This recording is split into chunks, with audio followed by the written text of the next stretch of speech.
বিশ্ববাজারে স্বর্ণের দামের প্রভাব দেশের বাজারেও পড়েছে। ১৩ নভেম্বর বৃহস্পতিবার প্রতি ভরিতে স্বর্ণের দাম ৫,২৪৮ টাকা বাড়িয়ে ২,১৩,৭১৯ টাকা নির্ধারণ করেছে বাংলাদেশ জুয়েলার্স অ্যাসোসিয়েশন বা বাজুস, যা ১৪ নভেম্বর শুক্রবার থেকে কার্যকর হয়েছে।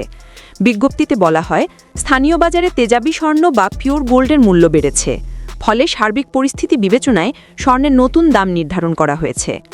নতুন দাম অনুযায়ী দেশের বাজারে প্রতি ভরি ২২ ক্যারেট স্বর্ণের দাম পড়বে ২,১৩,৭১৯ টাকা।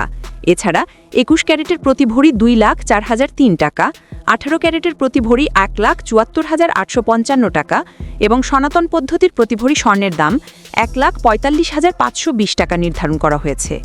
এছাড়া স্বর্ণের বিক্রয় মূল্যের সঙ্গে আবশ্যিকভাবে সরকার নির্ধারিত ৫% ভ্যাট এবং বাজুস নির্ধারিত ন্যূনতম মজুরি ৬% যুক্ত করতে হবে।